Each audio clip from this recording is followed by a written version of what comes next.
have this already existing, this explains how diversity and complexity can arise. The theory of evolution talks about starting with simple replicators, or simple compared to what we see now. Replicators that are imperfect, that over time, through random mutation and non-random selection, can explain the breadth of the diversity and complexity in life that we see today. It doesn't attempt to address the origin of the universe. It doesn't attempt to address the origin of life. Evolution doesn't offer an opinion as to what the origin of life was.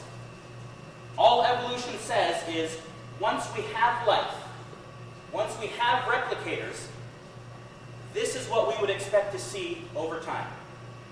Or this is what we have seen over time.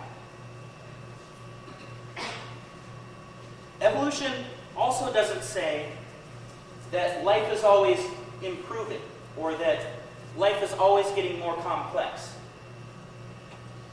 What we define as good isn't always, and often is the exact opposite of what works in an evolutionary process. For example, among humans, we generally talk about intelligence as this great, grand thing. Intelligence is better than non-intelligence. Well, there are a lot more environments on this planet that bacteria are capable of and strive at thriving in, living in, than we do. You could argue bacteria don't need intelligence. You could argue that bats or birds or any number of other species that have varying degrees of what we would call intelligence don't need more than what they have. Cockroaches do just fine and outnumber us in scores. Termites. Way more on this planet. There's more weight in termites on this planet than there is weight in humans. Termites do just fine without intelligence. Evolution talks about, or evolution explains improvements within its environment. That can be the environment within your own genes. That can be the environment that you live in. The non-random selective forces of evolution don't have a lot to do with what we would call better. It has to do with what makes something more likely to survive or more reproductively successful. And those are the key elements that natural selection selects for. It's not what we would call better. It's not necessarily an arrow towards more complex. Quite often, less complex is better. It costs less to survive as a less complex being.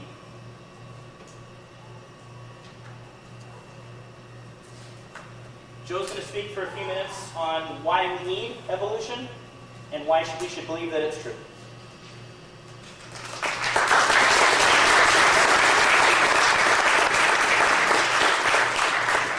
All right, so Drew talked quite a bit about what a theory is, that it's an explanation for things that we see.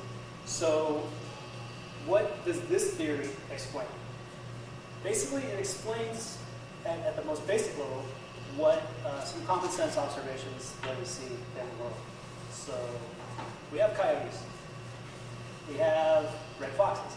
Now, it's fairly simple to look at these organisms and see that these are related. That they're very similar.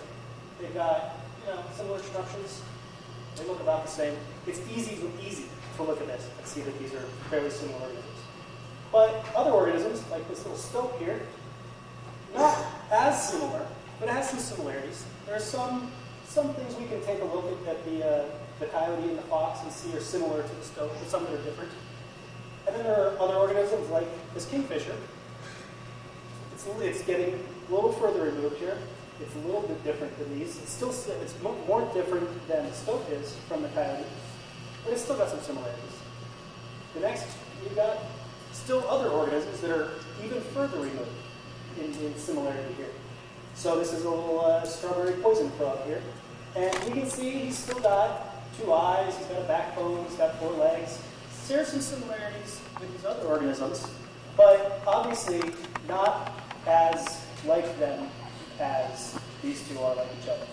And then way out there on the outside, you've got worms that are quite a bit different, but actually in a lot of ways about similarities between organisms.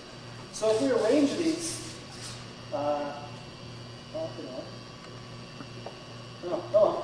if we arrange those into my animation, if we arrange these and group them into those groups that I sort of described, where these ones are similar, and then we got a little bit further removed group, and a little bit further removed group, we start to build something that should have these organisms down here at the bottom of it, but it begins to look a lot like a tree, like a family tree. And it turns out these trees have been drawn by biologists for quite a while. And what they suggest is not only similarity between these organisms, but actual relationships between them. That basically we look at coyotes and foxes and we say they're similar because they're actually related. And what does it mean to be related? Well, I'm related to my brother because we have the same parents. I'm related to my cousins because we have the same grandparents. The theory of evolution explains that those similarities and differences using that same concept of relatedness. So here's a tree that was written by a German botanist named Augier. It was drawn, leave it to a botanist, of course, to draw it to look like a tree. But 1801, so about 58 years before Darwin's publication. And you've got Lamarck, who was a French biologist, in about the same time span there. So these trees of relatedness have been drawn for quite a while. How do we explain them is what evolution gets into. And here's a more recent one. Obviously, they've gotten quite a bit more intricate. This is just 249 bird species just found in England. It was drawn a couple years ago, and it's got to be curved around because it's gotten so long. So that's the first thing that evolution explains. The second thing is what we see in the fossil record. We see these organisms, and these are all organisms that were known to people many, many years ago, and have been identified as extinct species. These are species that don't exist anymore. Why? Well, evolution attempts to explain that as well. Why do we see species that are extinct? Why are they different than the species that we have now? We obviously don't have iguanodons running around in the forest today. We have iguanas. So why are species from before different than the species that we have now? And where did the ones that we have now come from? If we don't find fossils of pigeons and tigers and palm trees from the same time that we find these organisms, where did the organisms we have now come from, and where did these ones go? And then how do these organisms, these animals and plants, fit into that tree concept of relatedness that we were talking about before? These are the things that evolution, as a theory, explains. These are the observations that it explains. So what evidence is there for evolution? Well, there's quite a bit. Starting at the most basic level here, we've got homology.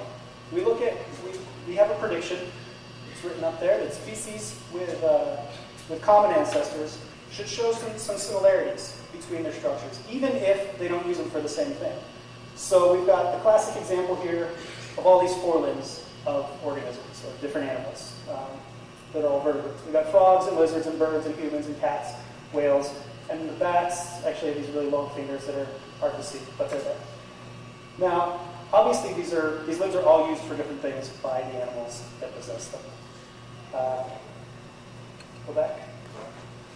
So birds obviously are using theirs to fly around. Frogs and lizards and cats are using them to walk around on. Humans use them for grabbing things. Whales use the same limb for swimming. And when we look at them, we see the same bones used to build these different structures. And that is consistent with the theory because it basically says they have common ancestors that had those same bones. Those bones have been repurposed to different purposes to suit that animal's needs. More examples. We've got plants. Same basic concept. These are all different types of leaves that we see here. We've got the maple leaf, your standard green photosynthetic leaf, produces food for the plant. You've got spines from cactuses and succulents that are for protection. It's just a modified leaf. It grows the same way as a leaf. It develops from the same structures as a leaf. Here's a poinsettia leaf. The red structures here are actually leaves. We may think they're flowers, but they're actually